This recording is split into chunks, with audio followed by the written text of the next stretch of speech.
Shut up and be proud of Admiral Rachel.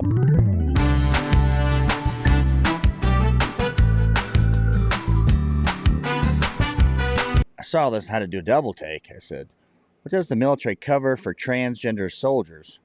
Hormones, surgeries. Then I thought about the VA. Let's keep going. And I personally find it offensive Right. that we are accusing the United States military, our general officers, our commissioned, non-commissioned officers, of being, quote, woke. Hi, I'm Major Rachel Jones, and what pride means to me is... All right, hey, Major Jones. So go with me with this visualization. You're a young Sergeant First Class, 14 years in, 5 pumps in the desert, tough guy. You've been humping the gear. You're a serious man.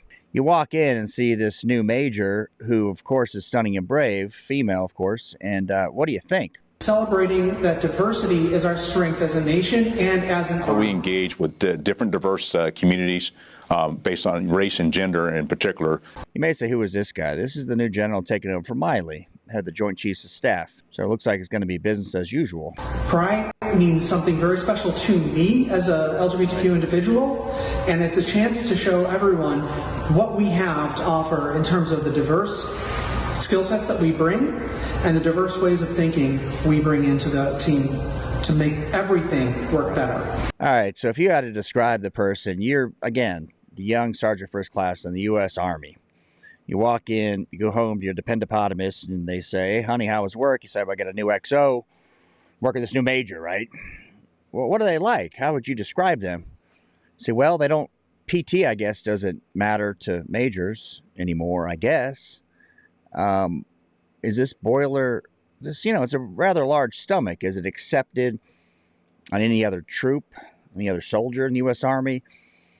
It seems, being very delicate with my words here, it seems odd to me. Call me crazy. On the issue of critical race theory, etc., I'll obviously have to get much smarter on whatever the theory is, and we understand, and I want to understand white rage. And All right, so we're going to get to Milley, General Milley, and Admiral Rachel Levine going to the same school, man, playing football together.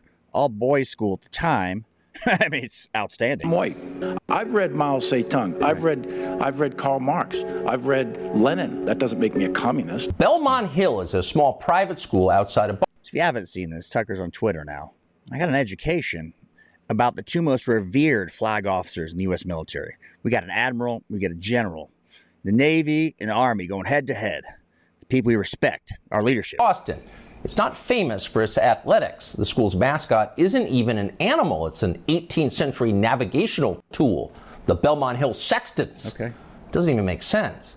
So when it comes to sports, Belmont Hill is not trying very hard. But the school's athletic program can claim at least one important footnote to history. In 1975, its football roster contained 2 names that you will recognize even now, Mark Milley and Richard Levine. Milley is now the chairman of the Joint Chiefs of Staff. Levine, of course, is our country's most famous admiral. Both transitioned late in life into overweight middle-aged women. Both wound up working as high-level officials in the... All right, what are the chances of that happening? 2 guys going to a tiny school. Oh, sorry, one's a woman now. YouTube, I apologize. Both of them are the highest levels of their profession, right?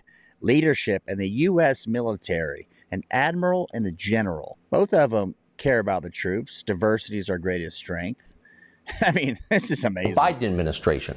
Their teammates at the all-boys school in Boston probably wouldn't have predicted any of that. Here's what Rick Levine looks like now from a video he just posted on Instagram.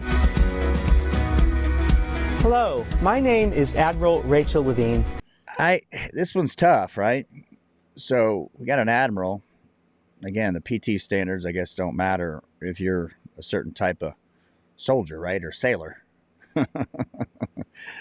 But if you see this and you're trying to get health advice or you're trying to take leadership, right, like the major, person to lead you into battle, what do you think? What's going through your head here? You just down with it? I want to hear your honest opinion.